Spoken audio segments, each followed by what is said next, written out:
Welcome to the Restricted Handling Podcast. Let's dig in.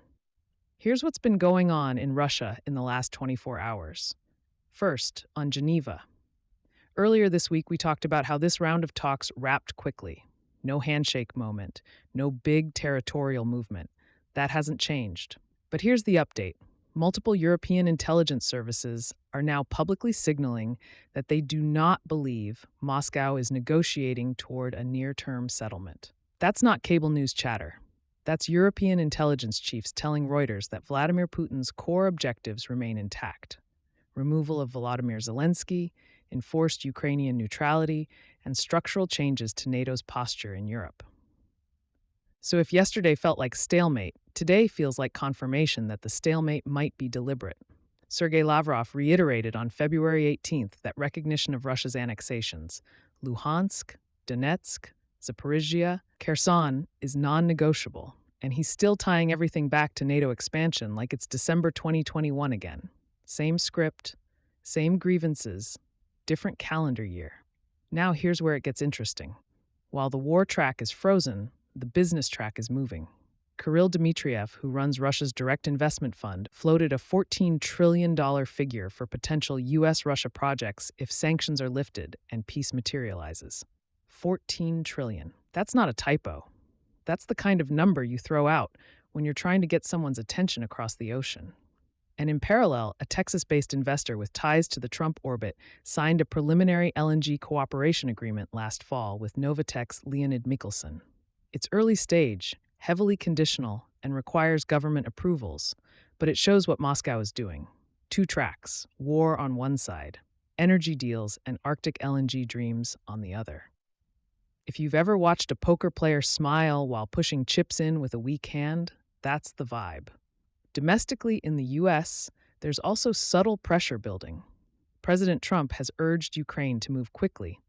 Zelensky has pushed back publicly, saying Kyiv shouldn't face disproportionate pressure. Meanwhile, U.S. senators visiting Ukraine are calling for tighter sanctions enforcement, especially against countries buying Russian oil and against the so-called shadow fleet. And speaking of oil, here's a small but notable shift from earlier in the week. India's imports of Russian crude reportedly dropped in January to their lowest share since late 2022. China, however, has stepped up as the top seaborne buyer. Beijing doesn't do moral positioning. It does discounted barrels and long-term leverage.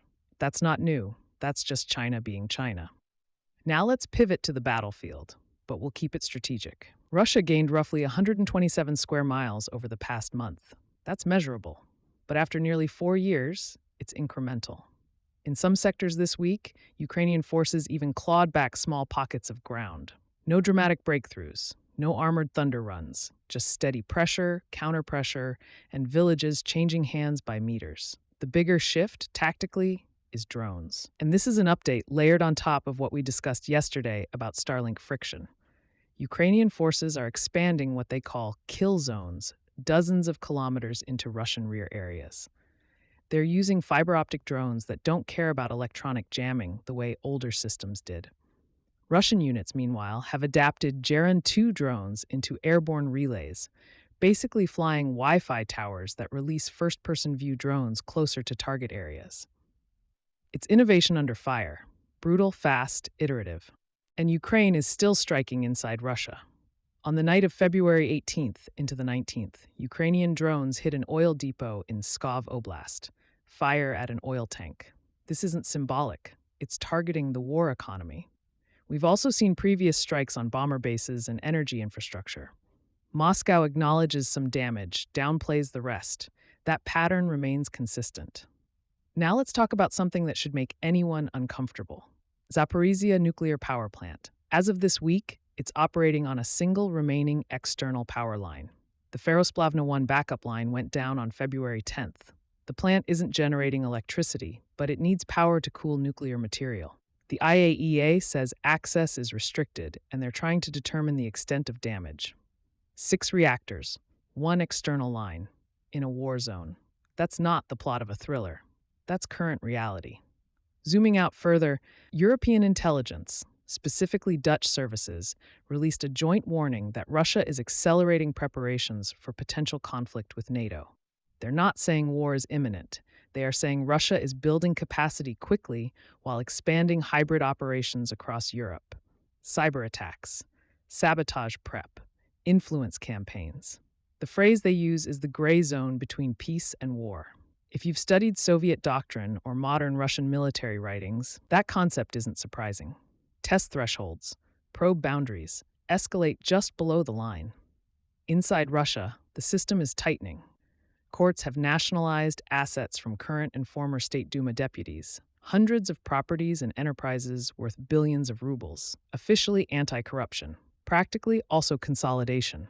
Regional officials in Bashkiria and Krasnodar were detained this week. The internal security budget is rising steadily through 2028, and Telegram, yes again, but with a sharper edge.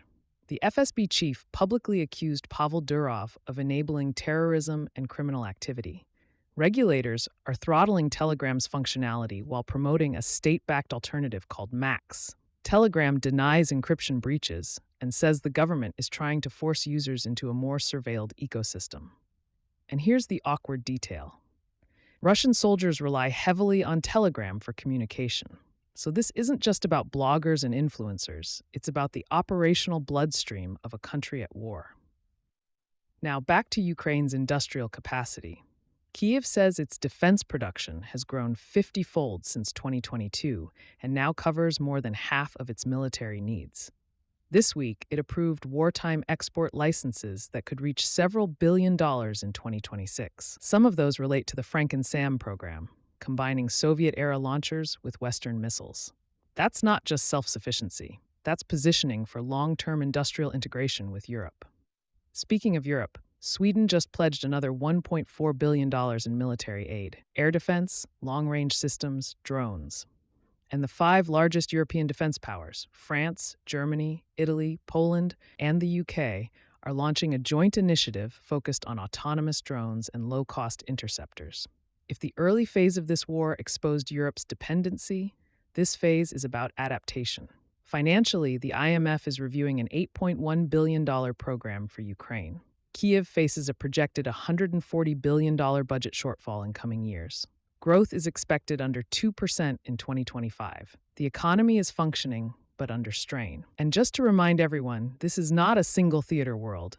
Iran conducted joint naval drills with Russia in the Gulf of Oman this week. Missile-launching warships, simulated rescue operations. Meanwhile, the U.S. has 2 carrier strike groups in the region as nuclear talks with Tehran continue without a deal. So you've got Russia posturing in Europe, Russia exercising with Iran in the Gulf, and Moscow pitching trillion-dollar business opportunities to Washington, all at the same time. Thanks for listening and being part of the RH community. Please take a moment to leave a 5-star review. If you want to see some changes, email us at info@restrictedhandling.com. We also publish a daily written intel brief on Substack, where you'll find even deeper coverage of Russia and China, along with insights on Iran, the Middle East, and the DPRK.